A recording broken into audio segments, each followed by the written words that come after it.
मुअज़्ज़िज़ दोस्तों, फरवरी ख़त्म हुआ और मार्च शुरू हो गया।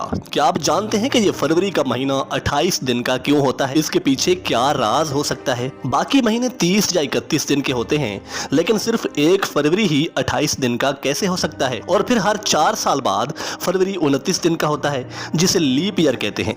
कदीम रोम से कैलेंडर की इब्तिदा हुई और उस जमाने में साल 10 महीनों पर मुश्तमिल होता था और साल जनवरी की बजाय मार्च से शुरू हुआ करता था। यानी साल का आगाज बाहर से होता और दिसंबर पर खत्म हो जाता। यानी जो 2 महीने सर्दियों के होते थे वो रोमियों के नजदीक बेकार समझे जाते थे, उनकी कोई अहमियत नहीं थी। लेकिन उसके बाद रोमी बादशाह नोमा पोम्पिलियस का जमाना आया। उन्होंने साल में मजीद 2 महीने मिला दिए, यानी जनवरी और फरवरी।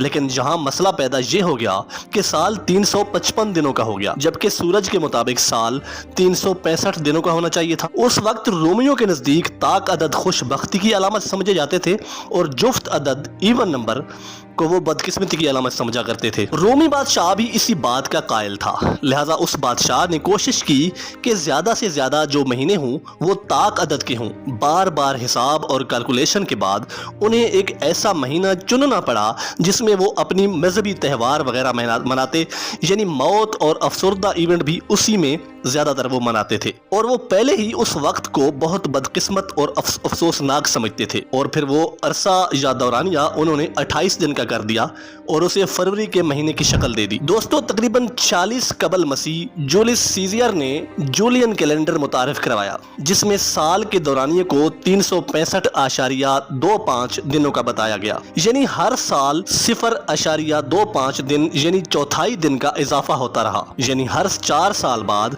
पूरा एक दिन बन जाता था। लिहाजा उन्होंने ये किया कि हर 4 साल बाद फरवरी के महीने में एक इजाफी दिन शामिल कर लिया और उसे हर 4 साल बाद 28 की बजाय 29 दिन का कर दिया और उसे लीप ईयर का नाम दिया गया है। लेकिन इसके बाद 1585 में एक और बादशाह ग्रेगोरी सीजर दहम का दौर आया। उसने इस जूलियन कैलेंडर में गलतियां महसूस की जो कि जमाना गुजरने के साथ साथ बढ़ रही थी। तब उन्होंने ग्रेगोरियन कैलेंडर मुतारिफ कराया जो कि अब तक चल रहा है। इसमें इस बादशाह ने मजीद तब्दीलियां की ताकि वक्त का हिसाब बिल्कुल सही हो। तारीख और साइंस के इस जोड़ से और बादशाह की हिकमत और गौर करने से और पोप की दुरुस्ती करने से जमीन की गर्दिश, ये सब मिलकर इस फैसले पर मुत्तफिक हुए कि यह फरवरी 28 दिन का ही होगा। यानी इस सब से मुख्तसर महीने के पीछे एक लंबी कहानी है जो मैंने मुख्तसर से अल्फाज के साथ आपके गोश गुजार कर दी है। नाजरीन, अगर वीडियो थोड़ी सी भी इंफॉर्मेटिव लगे तो लाइक और शेयर ज़रूर कीजिएगा